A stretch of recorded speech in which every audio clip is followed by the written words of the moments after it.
We don't need to get into all that. Yeah, I yeah, open the channel for everybody yeah. in IQ. If you're an IQ member and you want to come have this discussion, I think today the thing that would be most pertinent, especially for you, for us to all have a at least somewhat of a discussion on game selection, Okay. viewership. You know how to have um, Yeah, how to kind of focus on growth a little bit so that you're growing your stream with your choices. yeah. I And mean, your goals are a huge. They play a huge role. Are your goals to actually grow or just stream? Because sometimes those are conflicting. It's very easy yeah. to have conflicting goals. So, t- you start, and then everybody else. I'm opening it up. So if you want to come in, um, So, now's Kuma. Now's your time. Perm. Walker. If you guys want to jump in the IQ live voice chat and hang out and have this discussion with us, that would be great. So, and anybody else who's IQ member. so for me, my goal was basically to create a community of people that just like to enjoy games together or play games together without toxicity or bigotry. So a lot of times when you play, I play a lot of League, off stream. I'm not going to play it on stream, but I've been playing it for since 2009, 2010 ish, something like that. Mm-hmm. And it's been a long time, and for me it's always been about having fun and meeting people and making friends. Mm-hmm. But the vast majority of the League community, I mean, Dota is worse, but we don't care, um, is basically very toxic and only cares about winning, and if you don't win your lane you'll get flamed and stuff. So I Mm. basically wanted to have this safe space of sorts, as someone who's also LGBTQ, as someone who's also faced racism and stuff, and in real life, I just want to have this place where people can hang out and it's safe. And if they want to vent, or sometimes we talk about mental health stuff as well, or relationship stuff, or kind of that sort of stuff. And it's really just about chill vibes, good vibes, and You, you especially during, you're yeah. answering a bunch of questions, but I didn't ask those questions. So, Oh, more specifically, do you want to be a content creator as a part of your oh yeah. career, or are you just hobby streaming? Sorry. Then hobby streaming basically. Yeah. So it's a casual. You have a casual approach. So Yeah. but you don't care. You don't really care about growth. I think it's hard to say that I don't care at all, Well, you because care. that You would care not be true. because it shows that like people like what you're doing, but you don't need 100 viewers. You just need like people just to Exactly. Yeah. follow and enjoy Yeah. it, so you could stream a game and no one new can stop by and it's fine. Yeah. Yeah, I think that would be fine for me which because is it's totally more fine. about community. That's Yeah. Yeah. actually a really great way to stream. You can just totally enjoy streaming, like just Yes. enjoy streaming. Now, if you're streaming to 0 viewers, and Yeah. That's you may want to make some strategic moves exactly. to get a little bit of a viewership in a community, and then Hmm. relax and stream whatever Yeah. you want. I did that for a long time. I was like, okay, I have what I have. I'm just gonna stream whatever I want. I used my stream as a place to. I used it in a way that is in neither of these categories. I sacrificed growth to play with stuff, play with ideas, to Yeah. make weird effects, and I really it was really just a space for me to do weird stream things that nobody was doing. Um, so that you can use stream for a lot of things. It doesn't have to be just um, growth and hobby streaming. The hobby could be like if your hobby is cars, some people are into the racing and some people are into the building, the upgrading. Like there's different aspects to streaming. Exactly. I Um, think there's a lot of people that try to grow and focus too much on growth to the point where they even risk streaming at oversaturated categories, Fortnite, League, etc. they'll try to grow, but they don't really do anything to grow. Mostly they're Exactly. just upset Yeah, that they're not growing. exactly. There's are also the people that complain about quote unquote booby streamers stealing their viewers or whatever. And then there's a lot of people that do not care at all about growth and just end up doing their own thing, and they also don't improve anything. And Yeah. I feel like it's important to continue to improve yourself. I try to watch a VOD or a few every now and then and pick up on things that I do wrong. I mumble sometimes, so I need to fix that a bit more. Yeah, I say a Day lot right stream. now, so I need to fix that. Yeah. There it is. So if you want, yeah, I need a better like transitionary term. Yeah, if you want to, I can. We can do some exercises for that. No, I'm I in the used to be debate really club good at at our this. uni. I got really sick. There's a I, I yeah, got I know, I sick know. and messed up my brain, and I've not. And then I stopped streaming for a long time. I'm still in this place right now where my performance. I'm not really the performer streamer that I used to be. Um, I can't. Right now I'm just like a normal person I know. talking, and Yeah, I'm closer to like a not on stream me than I am on stream me. tonight you're And just mortal.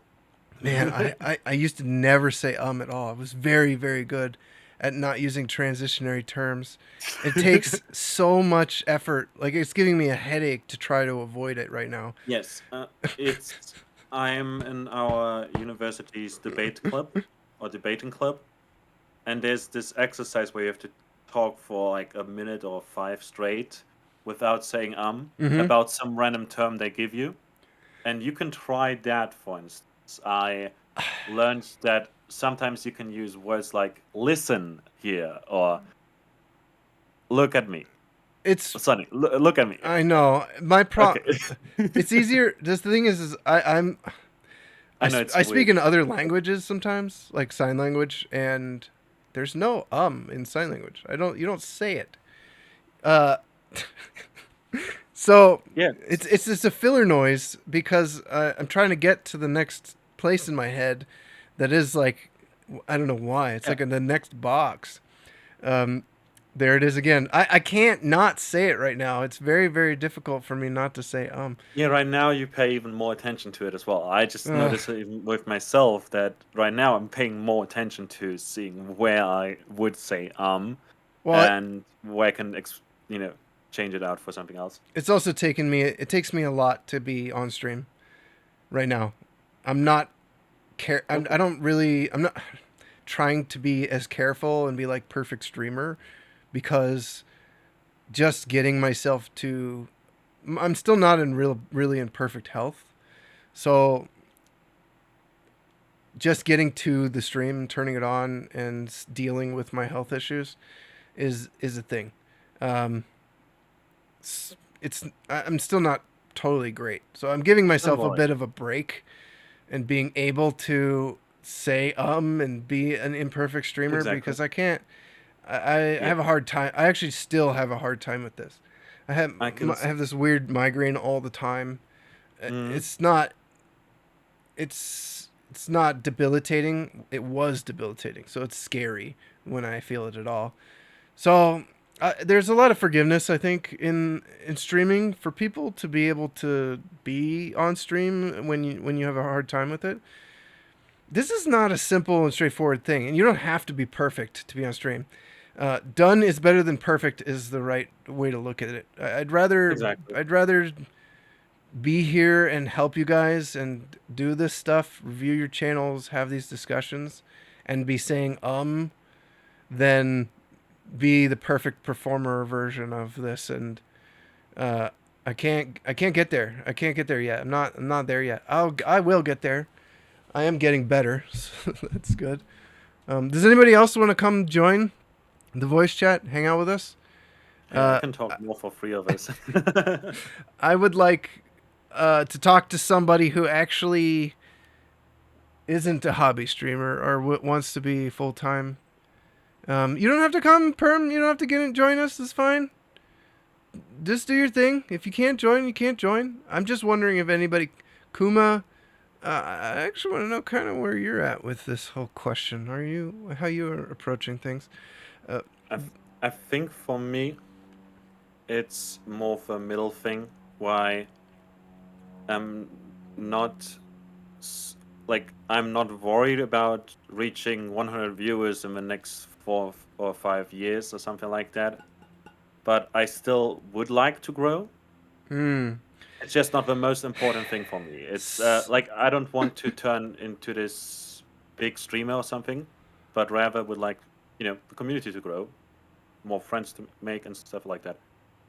Does that make sense? So it's a middle ground. yeah, it's like a serious hobbyist Yeah, kind of. Yeah, like growth. I still, yeah, So, is how important in your decision making for what you're streaming is discoverability?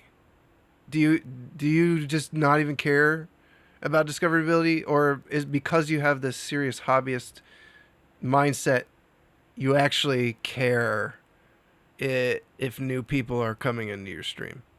I think I actually care more about whether or not my existing community enjoys what I'm streaming right now. So if I were to stream a new game that has a lot of discoverability, but none of my old viewers would watch it, I would be worried about it. Yeah, I would be confused or conflicted, basically. So I feel like that's an example to answer your like I think a the lot of question. people are conflicted on answering this question. Honestly, I feel So like I everyone who's a streamer has a little piece of them, no matter how hobbyist they are, no yeah. matter how much they say that they there's a piece of them that says, "Man, if only this was my full time job."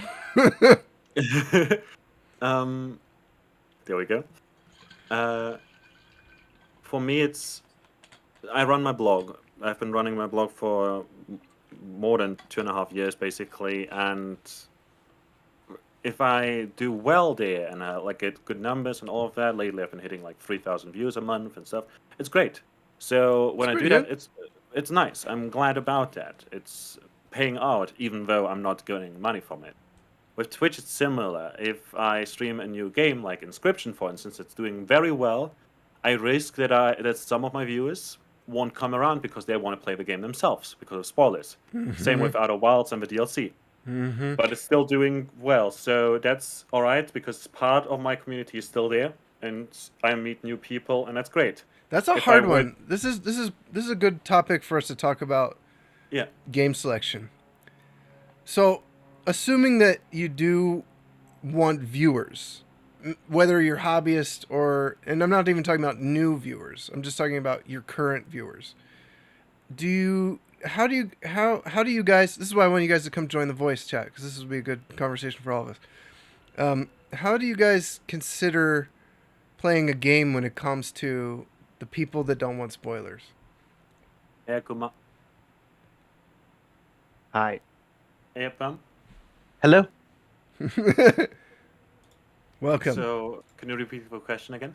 Yeah, Was I want to know how everybody feels about choosing games when it comes to the Hey, Gwen. spoilers. Like if you're playing a brand new game, are you ever concerned that people won't show up because they haven't played the game yet? Like, that's gonna happen. Is that if you actually go Yeah. for big releases, like, there are people who basically, because they, whatever, like, kind of the backlog thing or just their job, they don't get the big game releases. Like, unless you're really obsessed about a certain game, you play it, like, that weekend when it comes out, or you're gonna just hold off until, like, 6 months from now. Hmm. So, when it comes to people who, hang out on Twitch, they're like, oh dang, any game that's like new in the last like 8 months, they'll be like, oh sweet, you're playing this, I'll get to it, so I'm gonna dip out, and they just leave. So it's kind of like, unless you play any new game a year after it comes out, you're gonna have some of that. It's just gonna be, it's gonna burn off as each week goes by So do since you guys think release. it's better? Say if someone's focused on having a stream viewership and growing their stream, would it be better to not play new releases, regardless of viewership? Like if you could, maybe you'll be in the top row, but like people haven't played the game yet, so you stay away from it. I'd argue that you shouldn't worry about spoilers because you're gonna spoil anyone at any time. is people that haven't seen Bioshock 2 yet. Yeah, Even but though it's a there's great not game. as much of a concern because people aren't like Yes, but like still, it's gonna happen they're no not matter going to play what. BioShock if they And haven't played it in 20 yeah, years. There's no spoiler for them. It doesn't there. matter. A sp- I played Bioshock Infinite for the first time a while ago, and I had viewers that also haven't seen it yet or haven't played it but they yet. weren't going to play it. So yeah, or they were going to and now did But watch it, Well, but still will. It's just the spoilers. I think people are always gonna be concerned about spoilers or not, No, even I if disagree. they're I think that if it's a 20-year-old game and they haven't seen it yet, they're either not going to play it or the yeah, spoiler yeah, but doesn't like matter at this point. yeah, but that's like retro. It's I think with a new release, for instance, even a year later, people are gonna like, for instance, Outer Wilds is great when you haven't seen anything about it. Once you've seen some of it, some of the magic is gone already. And it's already 2 years old. The DLC just came out for it, which is great. And when people see it, they lose part of the magic that makes it so great. So it's, a game that people would avoid usually. Now, I would say, okay, it would suck if I were to spoil this for my viewers. But at this point, I really want to play this and I want to share my first moment with this game with my community. And the Outer Wilds community on Twitch is so excited about the game. Most of them have played it already on release, pulled an all-nighter, played through it completely, and joined the stream to watch my first reactions with it. So Hmm. that's like kind of with release, it's difficult, but I feel like there it pays out in the end. Sure, some of the people will not stop by because of spoilers, but there's a lot of people that will stop by because they can't play it, they don't have a PC. I Hmm. have a lot of viewers that don't actually play video games because they don't have a laptop or something. I just think there's So, this more general like when a game is new, there's this hype around it, and people have more of an intent to play the game when it's new. Um, if the game is like 2 or 3 years old and people haven't played it yet, yeah, you're less like I think you're more likely to have people come in and hang out and watch and not be worried about spoilers. Of course, there's always going to be like a person who's like not going to watch uh, because it's more about the minimizing this impact. I think if you're playing a game the month that comes out, you're you're less likely to get those extra people, those extra eyeballs, and the people from your community that want to play it themselves first. If you wait 6 months to a year and you play it the next year, then you're more likely to make a connection with the people who have played it and to get the people who don't care because it's not a fresh spoiler. It's not like right around the corner. There's no in-group like oh yeah, this was crazy. Did you see the movie? Did you see, I mean, it's not like a fresh thing. As far as streamers getting spoiled, that's different. If a streamer's doing a blind playthrough, and the chat comes in to spoil something or a troll or something, that's a bit different. I think a lot of streamers would get upset if somebody's trying to spoil a blind playthrough of something. So um, I just think that there's always going to be people that don't want spoilers, so they're not going to watch. There's still also people. I would say that it's either like the same amount of people that don't care at all, or that even though they watch someone play it, they will still play it themselves. Like Untitled Goose Game, even though I've watched someone play it, I still wanted to play it myself, so I grabbed it. Stuff like Glenn, that. Yeah, it also depends on the game. Yeah, it depends on the game heavily. if the goal is growth, right?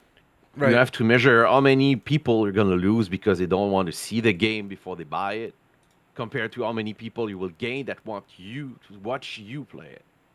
Yeah. It's growth. If you're going for pure growth, you shouldn't care about anybody.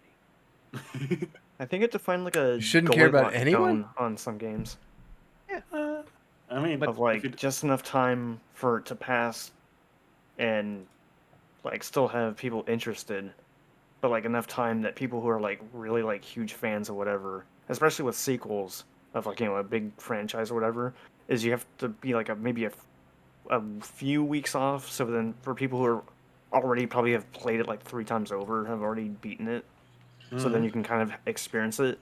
So it's kind of it's that weird thing. I kind of gauge. And again, depends on how big the game is or whatever, because you're kind of like trying to find that just off time to be like when it's still relevant and it's not like immediately dropped off. Because that's the other thing, especially with very story-based games. After like I don't know, maybe about 2 weeks or so, nobody cares anymore. Yeah, Like that's it's what I'm just like saying. pushed off for the Yeah. next new release. It's with Inscription, for instance, it's easily the game of the year for a lot of people. And I noticed that the view count is still very good for me as a smaller streamer. It suddenly is a huge bump because there's a lot of people that cannot get it themselves but want to see it. So that's great, and then it's great again. And then this week I streamed it on 2 different days and moved the Dark Souls stream and stuff because I noticed that it's going down already. Because it's been 2 weeks and people stopped caring about it because they either watched someone else play it or they played it themselves. So basically, Dark Souls, it's hit or miss. Like people, the blind playthrough of Dark Souls 3 and 2 is less attractive than the Dark Souls 1, mostly because like the original difficulty of the whole Souls experience is what people want to see you struggle and learn and go through. mhm. And then the value of it drops as you get better at the game. And Yeah, I guess. it's harder to make the other Souls games work for general growth unless you're going to like really get ingrained in the community and offer bigger things to everyone above just I'm streaming a blind playthrough. I think blind playthroughs are becoming less and less. Well, they did remove the tag. I mean, it's That's first. true. It doesn't. It doesn't make a difference. I just think So they're becoming less effective for growth. I still think there's a place for them, especially with certain franchises, and I think that you have to do more than just play a game blind for it to be valuable at this point. I know. yeah, It's you have to bring a deeper value to it than just it's my first blind. Like that can be fun for your community if you've already got a nice big community. And sometimes it's not a good idea to do these games until you've got viewers, like 20 to 30 viewers, and then you're taking them with you to go do this thing. It's more for them, your community, than it is yeah. for growth. I think I too many. think Go ahead. I think RimWorld is an example for this. Oxygen not included, where the game, if you're completely new, it's fun for a little while, but then suddenly you learn it or you don't, and it's becoming less fun to watch suddenly because you're used to the difficulty, but you're still bad at it, so you don't have any value to provide, or you're getting better at it, so it's not as fun anymore to see you fail or something like that. I feel like that's a lot what the community perceives the streamers at. So, what's successful in that, like the people that are successful in those categories, like Oxygen not included, RimWorld, there's Darkest Dungeon, I believe. I think those people that are successful there are those that have like strategy or tips or anything you know, to Yeah, you have they to. have the skills essentially. My entire point is that if you're going to do a blind playthrough, it's got to have the right timing, the right reason, and I don't think growth is the reason anymore. I think that growth is not. It doesn't nobody cares. Everyone's doing blind playthroughs. You're almost better off if you. Play a game that you've already played because you know what's coming next or when to react, how you to react Yeah. and stuff. Yeah. Gwen, are you here? Yes, sir. Hey, hello. Hi. I wanted to hear from you on the topic of how you're approaching streaming. Are you serious hobbyist, or social content creator extraordinaire professional man? I would say serious hobbyist. But if it proceeds into something larger, I will go into that. But it has to basically have a full-time job and it has to make more money and be more valuable than that if I switch over. So the dream is content creation professional. The road there is the serious hobbyist. Is that a good way? Yes. Cool. Yep. So when you choose games to play, how are you thinking about this? So I look to see where I fall into the category, and then I look to see like what the community currently likes, because I don't want to completely switch. Like I took a chance this week and started doing Stardew Valley because I've never played it before, and it's something nice and chill, and it's actually doing really well. Typically, I stick with like fast pace, explosive games, but not like Warzone or anything like that. More of like single player. You mean Fortnite? Oh God, no. No, like I just did the Dead Space series, so it's a lot of jump scares, a lot of stuff like that, and I saw a lot of good growth from that. Mm-hmm. For and I hate to say this, first time playthroughs. It actually, in my case, it actually worked out for me. How many viewers did you bring in with you for that? I was staying typically around 20, which Okay, is so higher than normal. this is the time when I think first time playthroughs work. I think you need 20 viewers to drag into it with you. Because you're more likely to get clicked because you've already got a crowd. If you go into a first time, like if you go into Amnesia or Dead Space or whatever, first time and you've got 3 viewers, it's just less likely to get clicked on, right? So your timing, this is what I mean. It does work. It's just the timing has to be right. And I think there's this, the problem is that a lot of streamers and a lot of the advice out there has been, do your first. I was told with like 10 viewers, go do Bloodborne, and my viewership got cut in half. People didn't want to watch Bloodborne. I guess they didn't want to watch me play Bloodborne. I was too good at it already, because I had breezed through Dark Souls 1 and 3, so Bloodborne's no big deal. And I just think these things have to be played up bigger than. By that I mean your community has to be already kind of excited to watch you do the thing. This is the adventure side where you take your viewers on an adventure with you. Well, get in here, OG. Yeah, and one of the things I tried to do that actually helped me out with it was I try to keep a schedule of what games are coming up. So they kind of knew like, hey, Dead Space was already coming up, so the viewers that were there not very often start showing up, which had made the numbers go higher, which equals more clicks from non-viewers, and it all cascaded together and worked out really well. Yeah, game selection is a hard one, man. Like if your motivation is to just like have a good time and stream whatever, then you just play what you want to play. The game selection becomes easy. But if you're like serious hobbyist and leaning towards growing your stream, then you got to kind of take into account timing of choosing what you're going to stream and why you're going to stream it and why it's the right timing. I think 20 to 30 viewers is a great sweet spot to do first blind playthroughs of series, because you've got a crowd you can take with you. And some of the games, that's going to put you on the top row, right? 20 viewers. That's fantastic. What did you want to say, Junkyard? Okay, so I can not prove this, but I have a strong hunch about something. Okay. And that is your community.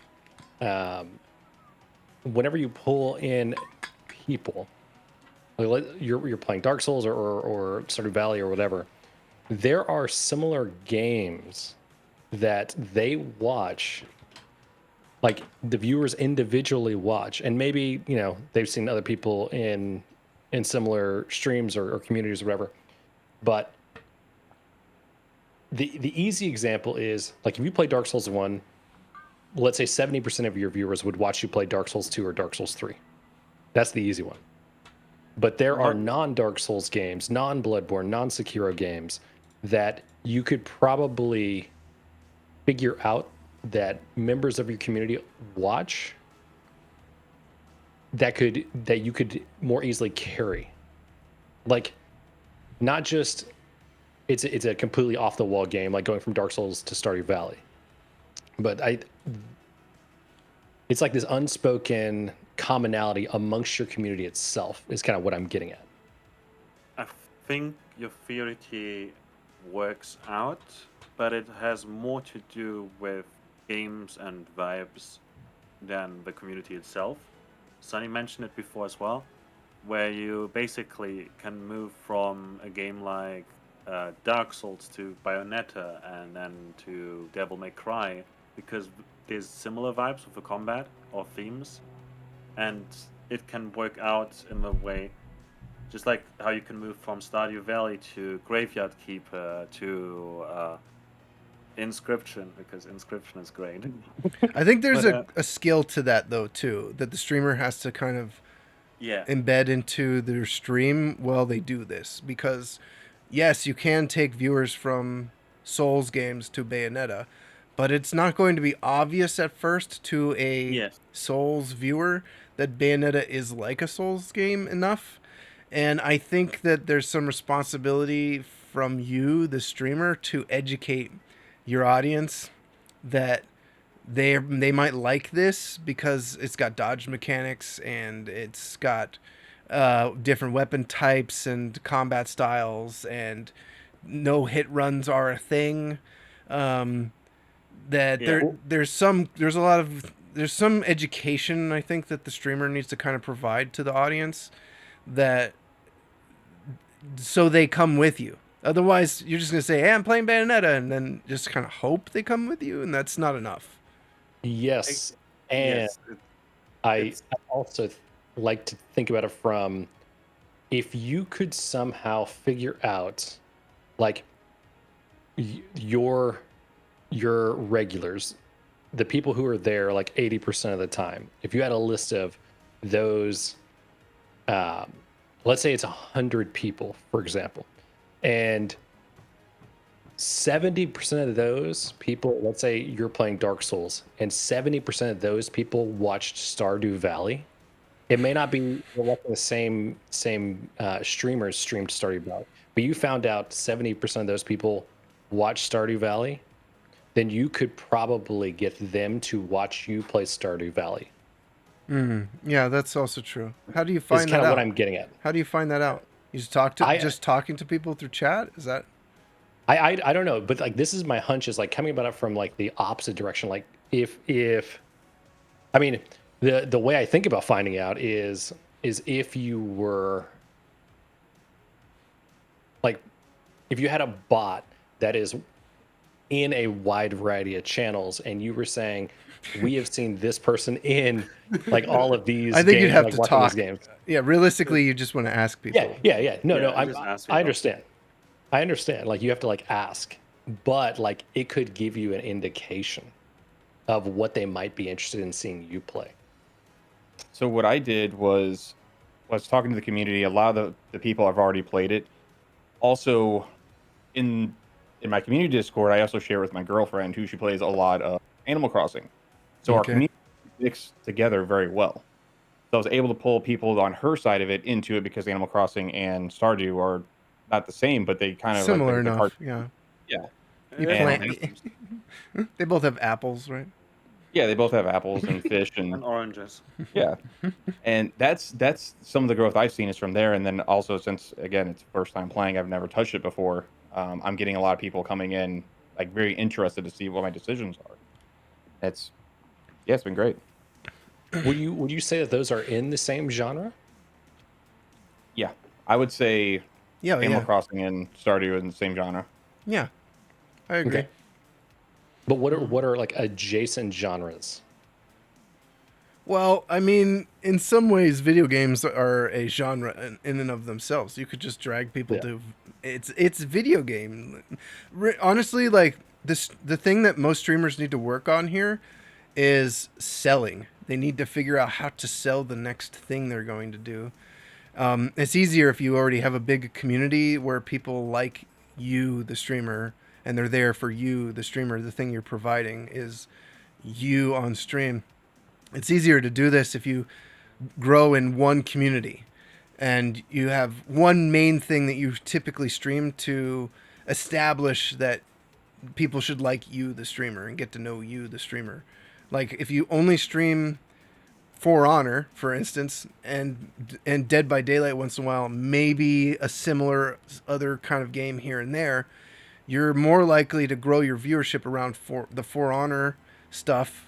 Maybe the other streams you do are less viewers and stuff, but at least people know that you are going to do other things here and there. And the For Honor streams give you a chance to grow and meet people and get some attention around what you're doing and establish that you are a streamer in the space, and you people should follow you to the next thing if you stop doing For Honor because they like you, they get to know you.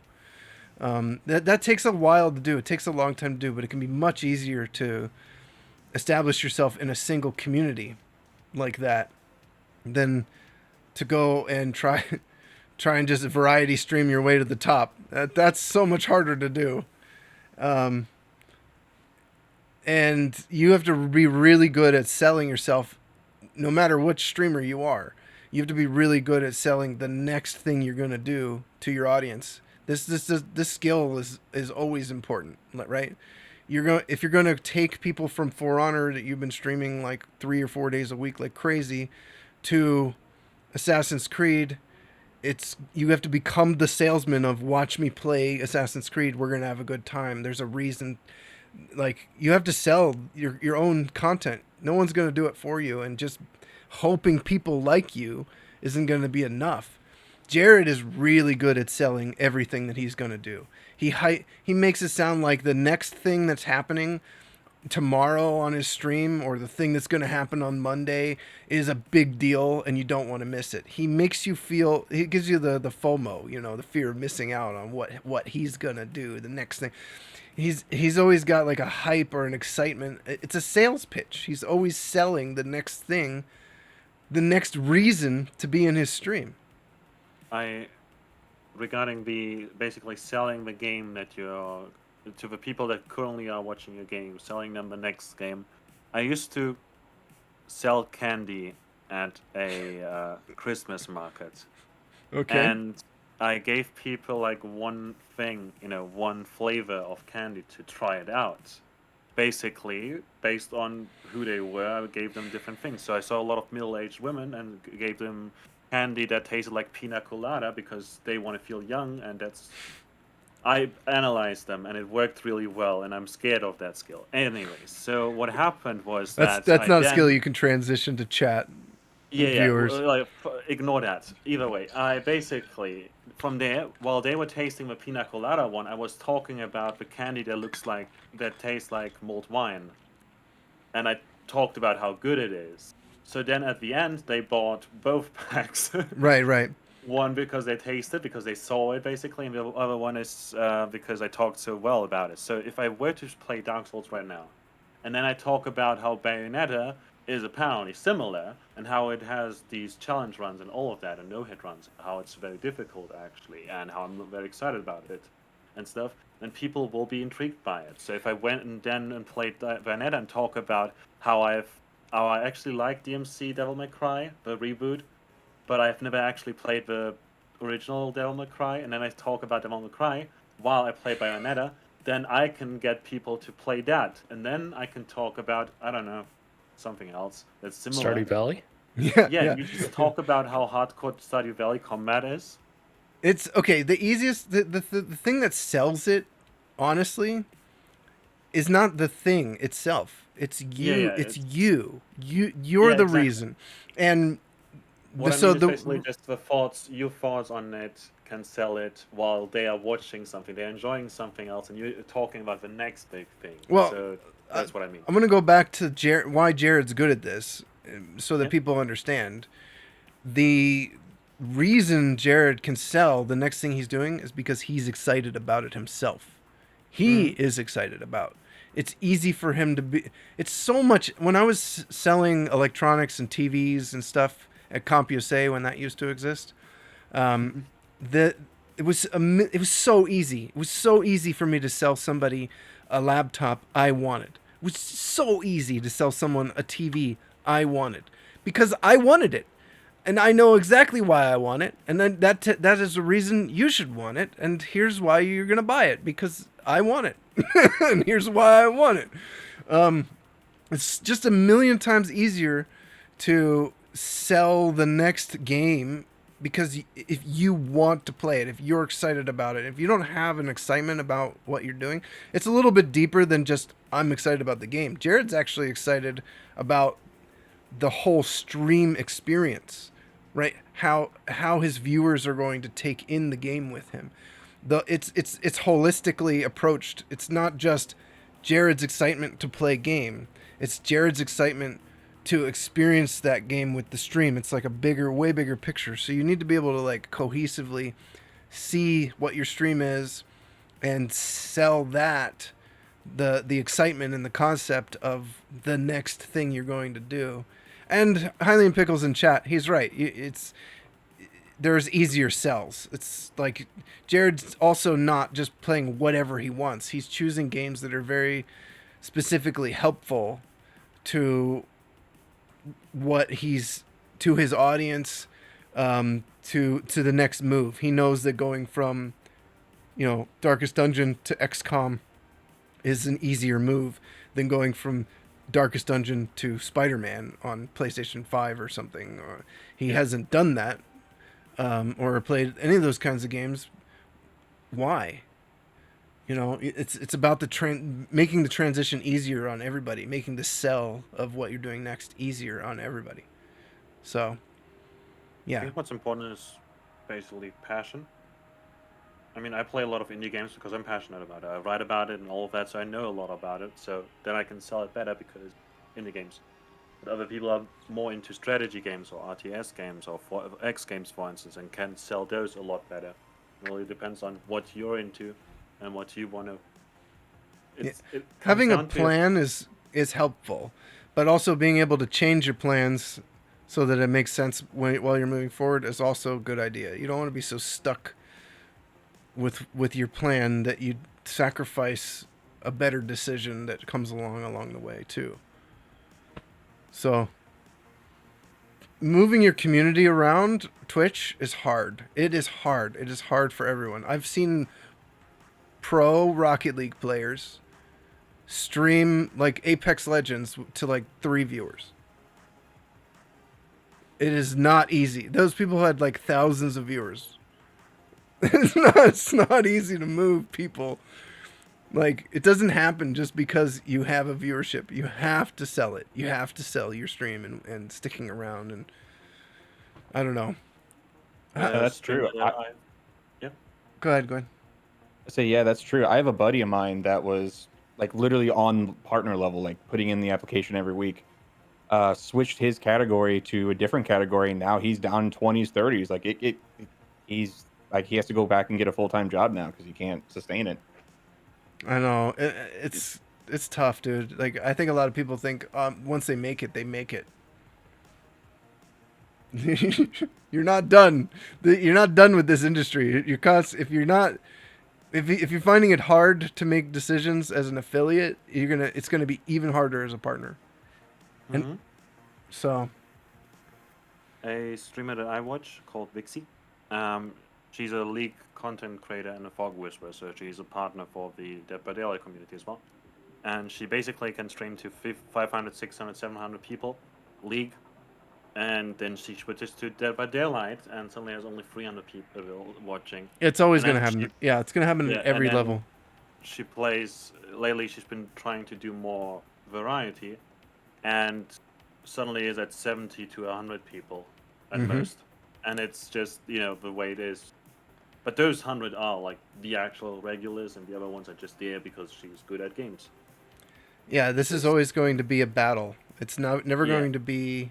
You're not streaming isn't something you complete and then you just turn it on and it's good forever. And like too many people have this attitude of like once I make it, no, the work is like it's just a next level of work. It's just new work. It's like if you want to be able to stream and sustainably to 70 people, there's a lot of work that's going to go into relationships with sponsors, relationships with companies. You're not just going to be able to turn on your stream and survive, like a full-time job off 70 viewers. It's going to be incredibly difficult. And you're going to put a huge strain on your audience to keep you fed. And that's not fun. A friend of mine who's doing this full-time now, he says that you take the top 10 or top 3, I believe, of your leaderboards, top gifted subs and stuff like that, bonus, and you just strike them through, and then you see how many more people there are that can still donate or that do donate and stuff. And if it's not enough, without this top 3, then it's going to be very hard to actually, stem a black. So on the topic of game selection, I wanted to see if anybody else had any thoughts on this whole like, generally speaking, like the advice is to make sure you're not playing an oversaturated category. What do you guys do to try and find games that might be not be oversaturated? Like, do you have a process or advice that you would try to give people about choosing the right game? Like, let's say 10 viewers. What would you tell somebody with 10 viewers to go stream, and how would they figure that out? Indie games. I would say first choose a game that you will either utterly hate or enjoy. Because nobody wants to watch you being indifferent and milling about and talking to yourself for 3 hours. Playing games you hate. You know how many times I've told people to play a game that they say they're gonna hate and then they don't hate it. It just 90% of the time. But here's the thing: people come to watch someone play the game. They could watch YouTube, but they want to interact with someone who has something to feel and tell them about the game. So if the game leaves you indifferent, you have nothing to tell them. Only platitudes. Right? It's Sure. like art. It has to have you react, and then you share that reaction with people. I think it's difficult to do that, especially like even if you imagine you play a game that you absolutely hate and you're very passionate about how much you hate this game, and you're very vocal about it. But this game, nobody watches it. Nobody cares about it because it's Kitty Cat, Hello Kitty Adventure DX. That's my favorite Director's game. Cut. What are you talking about? Well, then like, I don't know. you some better. game that, I'm just saying that. Imagine if a game is like dead and you hate it, and like everyone hates it. Nobody's watching it. So Well, you better make fun of it and destroy it with them. Have Yeah, fun with it. that's true. just saying That that is it- true. Be a I'm good just saying that streamer. It's also important that people actually watch the game because otherwise it's going to be hard to make people find you. Dude, I can watch people like play terrible games if they're funny and they're good at like having a good time with it. It's all about the If you can, streamer. like, Yeah, rip tracks but it. like if you can't find those streams, or like if you don't know that person yet and they are streaming a game that they hate, like you don't never heard of the game, how are you gonna get there? The, So that's why you can't just play any game that you hate. no, you you'll have to can. go- You can't. That's you're not a good streamer if you can't. If I should be able to hand you literally any game, and you should be able to turn it into content. That's what makes you a good streamer. That's what people are there for, is for you to have. You're right. You can't be indifferent. Yeah, like Perm's right. You can't be indifferent. You have to be reactionary in the right kind of way. And if the game sucks, that's the content. That is the content of the stream. Shitty game. Oh my god, look, I played some shitty games, some really bad games on stream when they came out. And that was the content. Oh my god, look at this game. It's so bad. That is So, the okay, content. There's I- also another thing. You have to know what you like about games. Do you like games that are deep into strategy? Do you like the lore? Do you like when things move and there are explosions everywhere and particles and special effects? What do you like about games? The sound, the Yes. soundtrack, and then point that out and tell them this game is good because this and this bad because that and that. Yeah, you right? got to be analytical about it. Talk about the You have to music. know yourself and then sell yourself through the game and sell the game at the same time. It's a triple sell. Yeah, I don't disagree with you, but I just think that if you play a game, like even if you're very passionate about it and you're very good at selling it, if nobody's watching the game, somebody's probably- always watching though. Yeah. If you That's the choose thing. the right game, somebody's always watching. If you count But as a then liar. again, you have to choose the actual right game. It depends. Well, But assuming no, that you you're did. right. No, he's right. Okay, He's right. well, That if yeah. nobody cares about what you're doing, they're gonna just switch off. Right. Exactly. And then you move on. You are allowed to fail once in a while, Mhm. unless you put your house on the line, I right? think Which is stupid.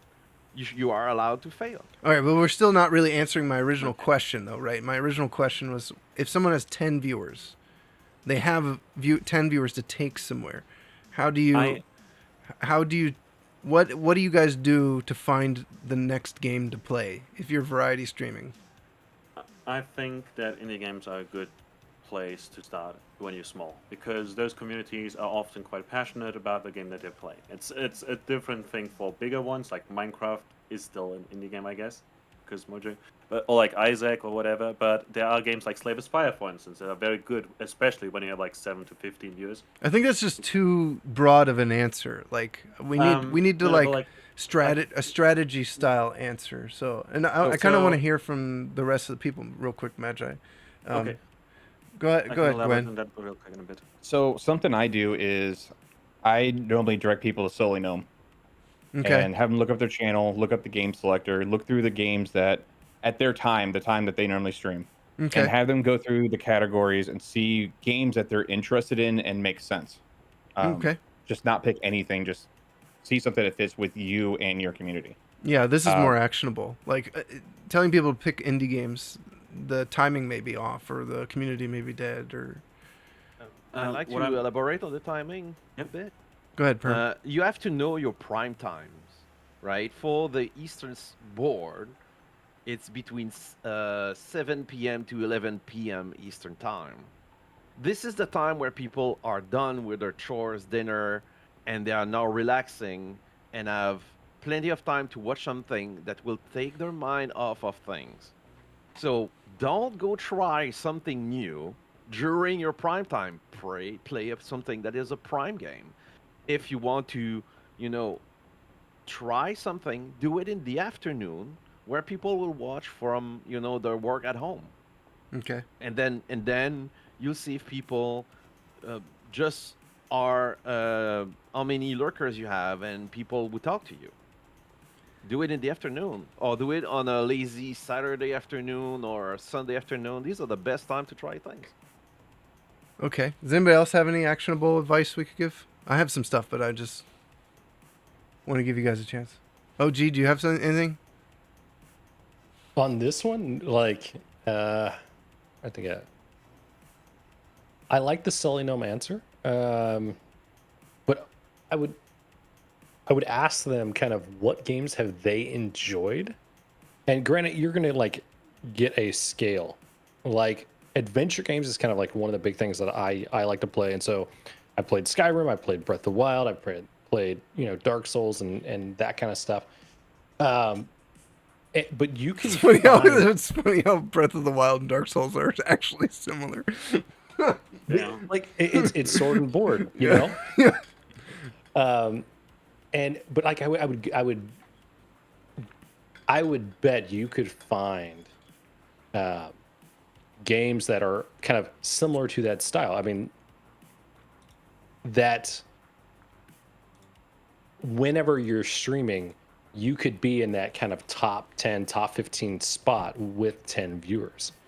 You know what I mean? And it might not be the latest and greatest game. It might be something like a Skyrim or whatever. But like setting aside the whole thing around like Skyrim is 10 plus years old, and is it like past the bell curve?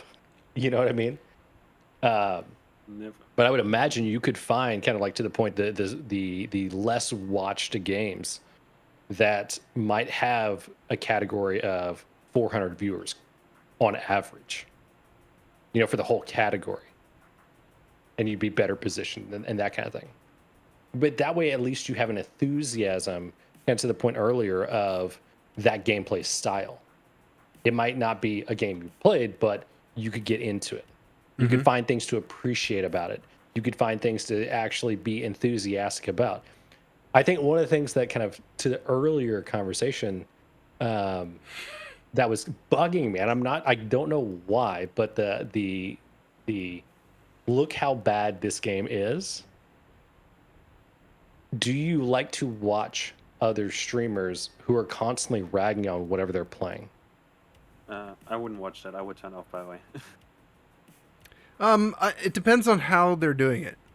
this is where it comes down to like being entertaining and like knowing that you're entertaining people who are watching and not just like being, you know, annoying to watch, right? Like you want, if you're gonna hate on a game, it's a good idea to like, I think you know, be yeah, being comical and is different from being negative. That is true. And like on Um, that point though, I would be much more involved in like we're gonna line up games, try them for an hour, and rag on them hard, and then give them a high rating. Like Hello Yeah. Kitty's Island Adventure, I can't believe it's so buggy. 9 out of 10. That kind of thing. Yeah. But injecting and having fun and showing a different aspect of your personality as a streamer is kind of what that's about. Well, I think the advice I'd always tell people in this kind of vein of what we're talking about is the stream should be more important than the game. The game sure. isn't the game isn't that important. It's important, but while you're live, like you are more important than the game is, and the game shouldn't matter. It shouldn't be so important to you or to everything that how you feel about the game is more important than how viewers feel about your stream. And like you should be able to take a game that does suck and turn it into a good stream, because the stream can be more important than the game, and that the stream could be you finding out that this game is atrocious. This game is terrible. Why is this game so bad? Why does this game suck? God, the music is think- so bad, or you know. I think with that advice of playing something that you don't like, you are on the of this thin line between toxic and comedic. So if I was watching someone who's constantly ragging on about this game and talking about how bad it is and all of that and stuff, it would just come across as very negative to me, and I would tune off personally because I would find it low-key toxic. But there are people that do it quite well. I mean, excessive profanity sometimes. Wait, is that his name? You know who I mean.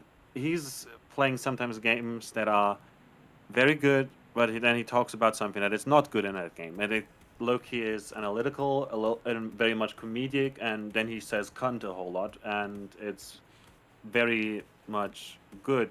It's still fun. It doesn't come across as toxic, in my opinion, so I enjoy watching that. It just, it really depends on how you deliver it, and it's very hard, I believe, with that.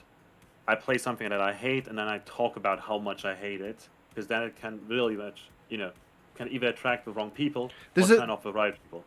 What I'm saying is, if you're having a bad time with the game, that shouldn't overtake having a good time with the stream. Yeah. And Yeah. if you focus on having a good time with the stream, then the game can be bad and you can have a good time around that. So going back to actionable advice for how to find games to stream if you have 10 viewers. Maybe elaborate or rephrase what I said earlier. Sure. So Steam has these game festivals with lots of demos on new games, and you can try out games there and just do one shots, like play them for an hour or whatever on stream.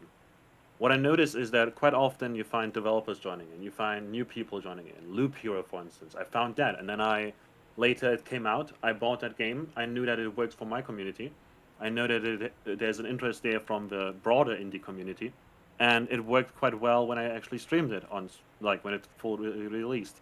I feel like those opportunities with lots of demos are a great opportunity to do one-shots, to do like shorter indie streams, maybe in the specific slot for like not prime time, but actually the tryout time, some afternoon, I don't know. So this kind of runs right with what I was going to suggest people do.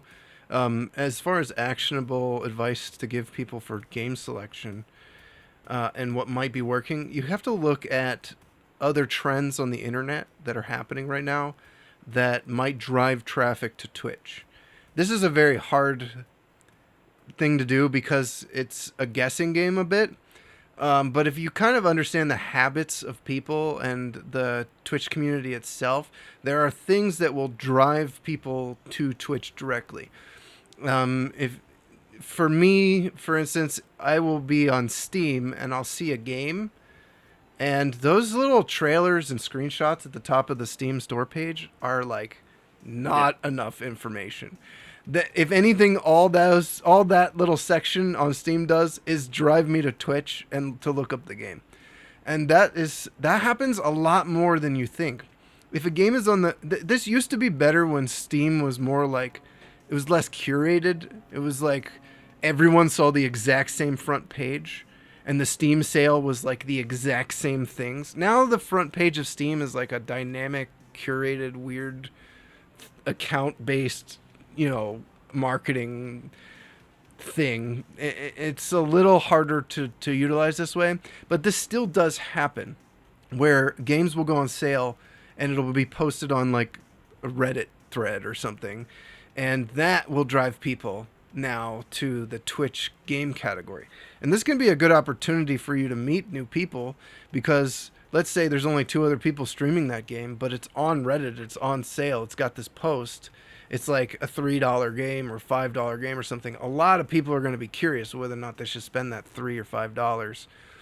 If you go stream it while it's on sale, you're more likely to run into viewers and people that are going to hang out. So if you've already got, everything else is good about your stream, this is a good chance for you to be discovered and find and meet new people in a game category that's seemingly dead. I think like really good games that go on sale and everybody knows it's on sale can be an opportunity for a lot of streamers to be discovered. This is also true with YouTube. Like you want to find trends and things that people are searching on YouTube, things people are going to look up. The IQ video I did on the Samsung Q2U has like 600 plus views just because it's a Q2U video. Like for some reason, people are going on YouTube and typing in Q2U and my video is coming up. So like it's all about placing yourself strategically, not just in like a good game category, but like giving yourself a chance to be found because something is on sale on Steam or Humble Bundle or whatever other platforms. There's a lot of game sale platforms now. So Use a wish list.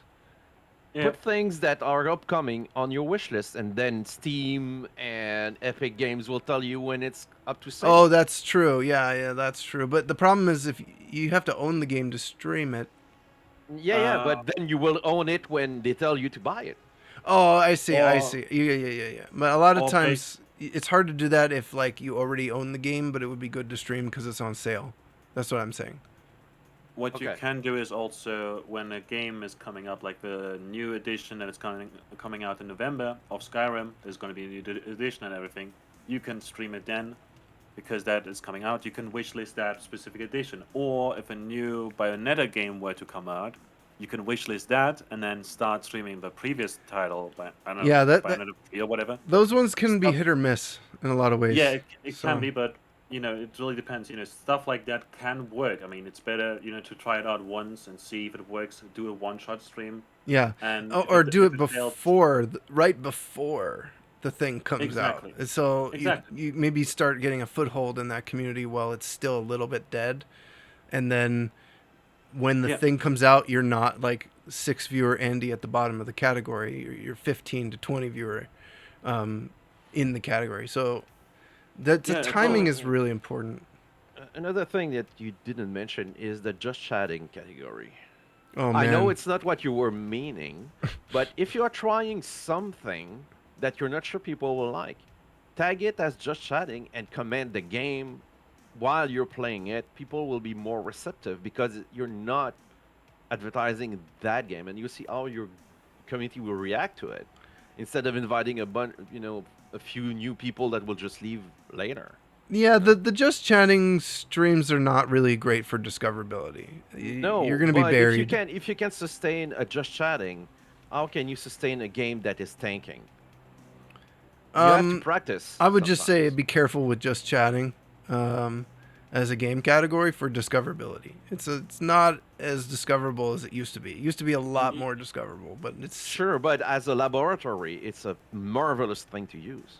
well, I- I mean, to some extent, yeah. Or you could just, if you really want to be able to experiment, make a second Twitch account you know. Yeah. Just chatting, especially. I used to do it because I like chatting with my community and all of that. Now I just have a warming up tag and stream in the game category. Yeah. Because just chatting is.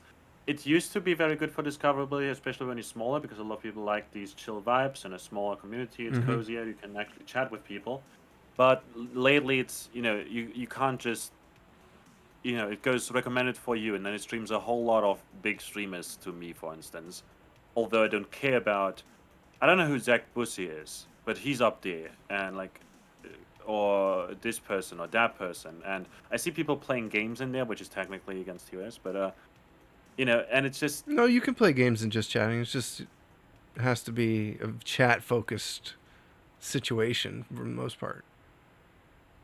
He's yeah, described but all like of Twitch. I'm just saying that it's there's a lot of people there, and just chatting is just such a mess, kind of, That that channel's its own entity. it Yeah. it look It's almost a second site on Twitch.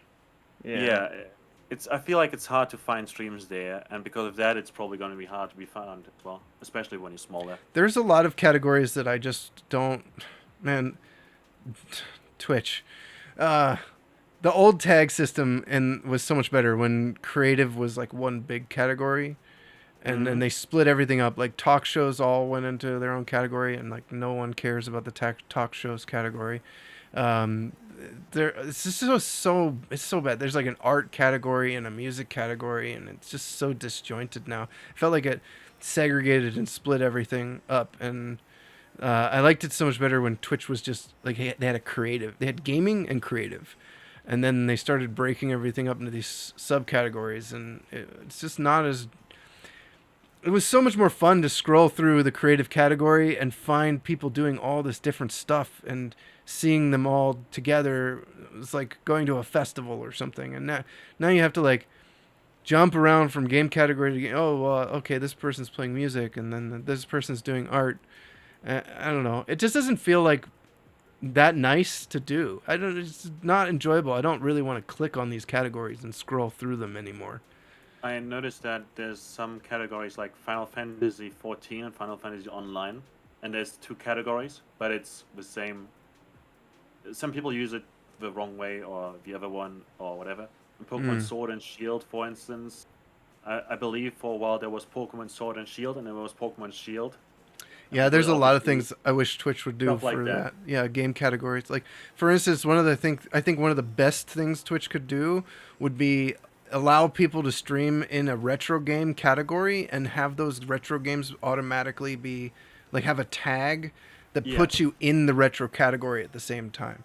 Because it's just I like, think do I stream Duke Nukem 3D in the retro category or in the game category? Well, I'd like to be in yeah, the game category because then people, if they go there, then they find me. But now I have to go to retro to do it because it's really where everybody's browsing for this kind of stuff is in retro. But some people might be going to the game.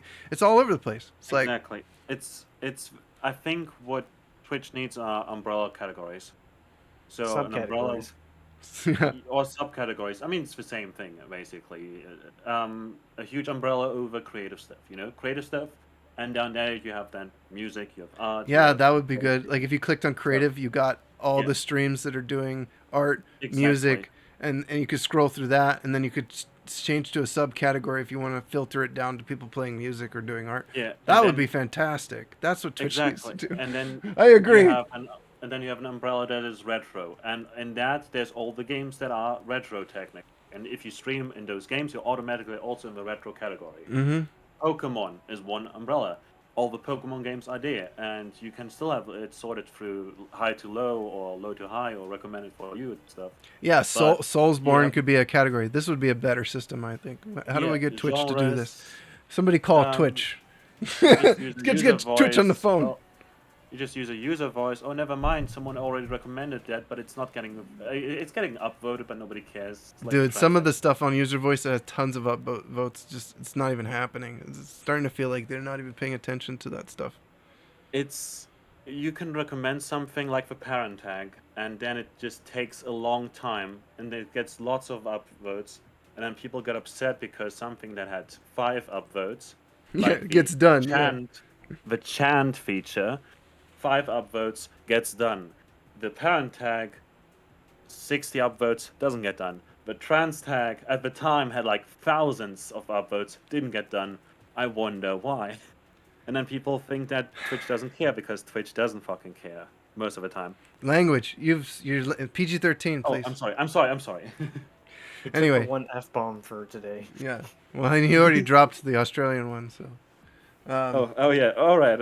I'm sorry. It's 2 technically. It Yeah. doesn't go to YouTube, right? Yes, it does. So, I don't know. I think I just want to kind of wrap up with game selection is not as simple as play your favorite game if you want to grow.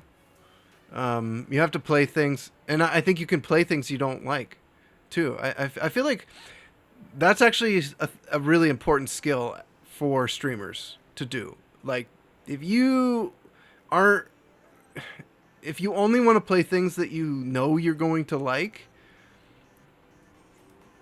that's a different kind of streamer, and different kind of stream attitude than someone who is going to, like, they're going to outrun you. They're going to work way harder than you. They're going to do everything it takes to grow.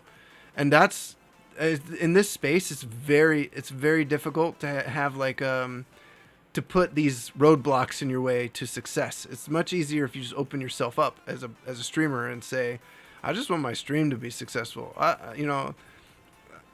Nobody's telling you have to stream only games you hate forever. That's not, no one's saying that.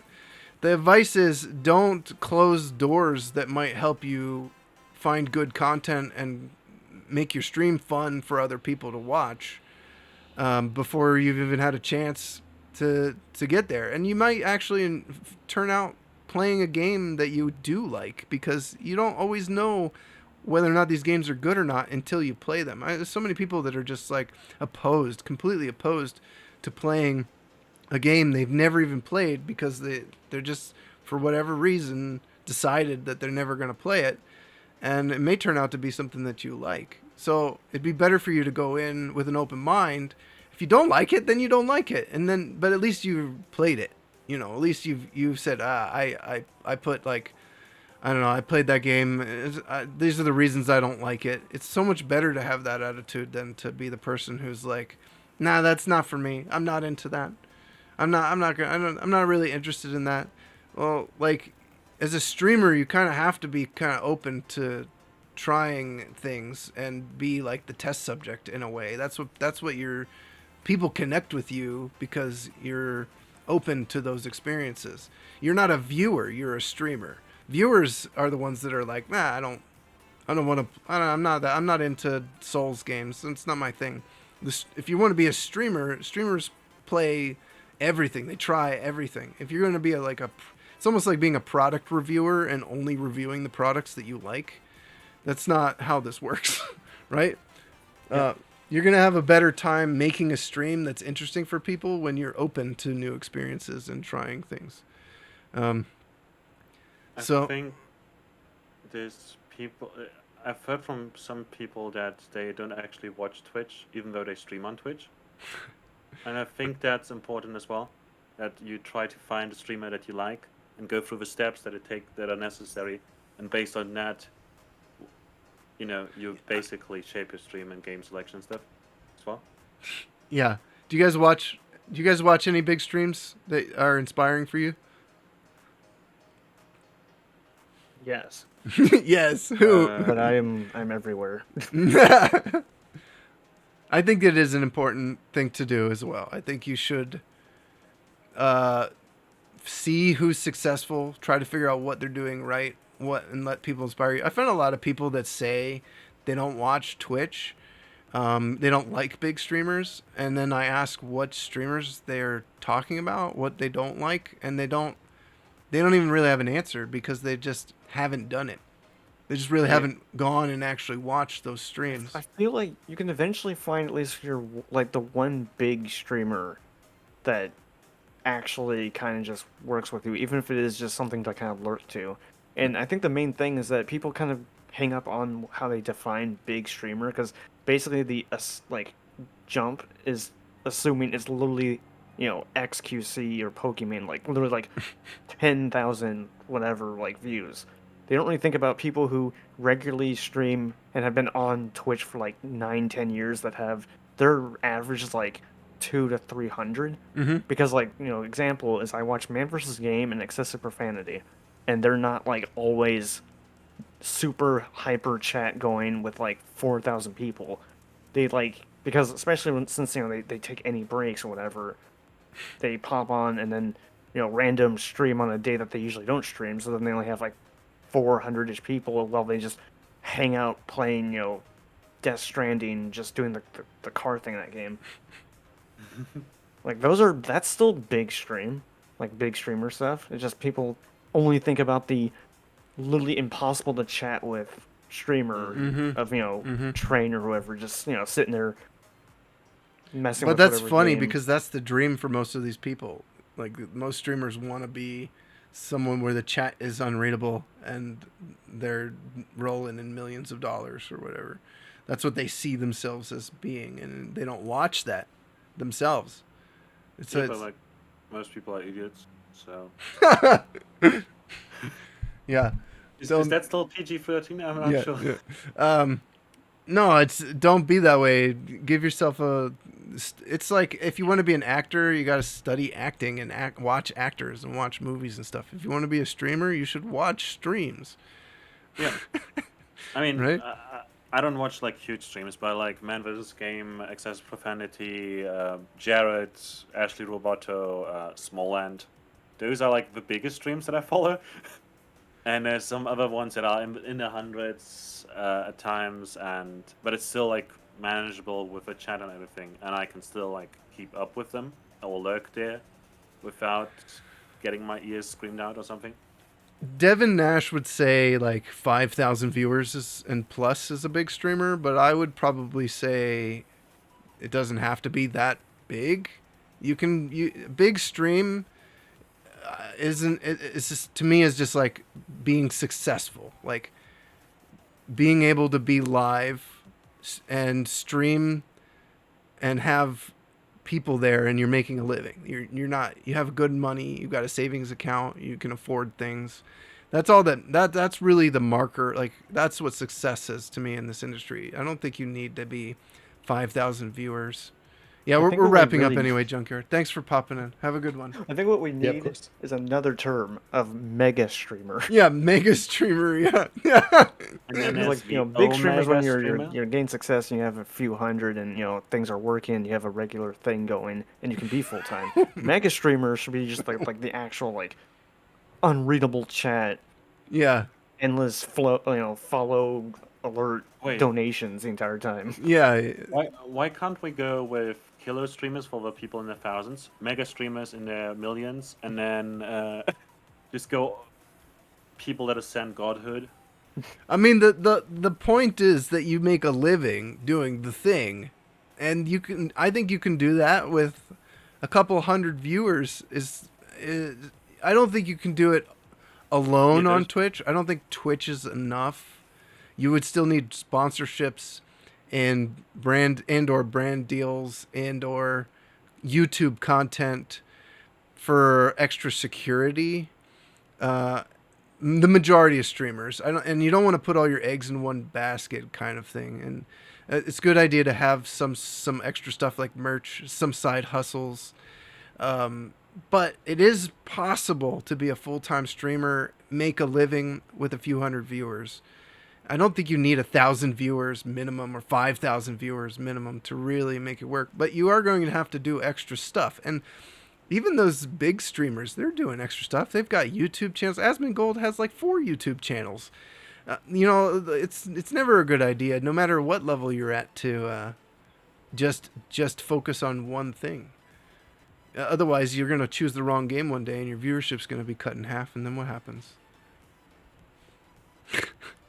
Right? Okay.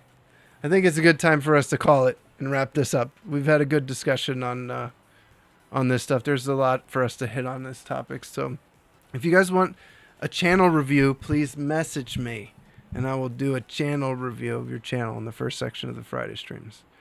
Sonny, can I in the future ask again to get a channel review and then see what I improve on? Yes, I'm good. planning on reaching out to people for follow-up ones after we've gotten I through, see.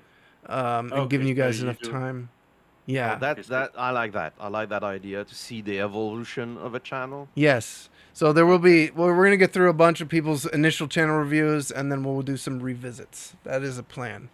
Um, to update you guys on more general what's going on with IQ, Sundays art streams are going to be just once a month with the group for now moving forward. I have too many client meetings and other things going in life to give every Sunday to IQ for art streams. So we will do maybe twice a month, once in a while when I can. So the art streams, well, actually, when's the next one?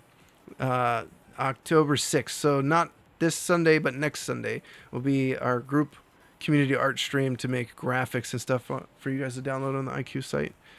What else? If you guys have any suggestions, please drop them in the suggestions channel in the IQ Discord. And this stream was brought to you by viewers like you. You guys make this all possible. So thank you if you are supporting on the Patreon or in other means. We do have a support page on the IQ website, infinitequality.live/support. You can find and be listed there if you want to support. You can support on Patreon for $5 a month, which is the price of a sub on Twitch. And that helps pay for our web space, web servers, hosting, plugins, all that business. And these streams are all supported by community members. This would not exist without you guys, without your support. And I just want to thank you guys again. Thanks for joining us tonight or today. Hope you guys have a good afternoon. If you're watching this on YouTube, don't forget to like, subscribe, comment, do all that business. And thank you guys for joining me in voice chat. As always, it was a pleasure. Thank you. We are ending. Yeah, thank you. Say good night and good day and all night. that business. Bye-bye. Goodbye. So now we can swear. Not yet. It's still on the ending screen. Don't you dare swear. If you want to join us, join our community at infinitequality.live. You can apply to be a member there. All right. How dare you? No. I'm sorry again for earlier. It's fine.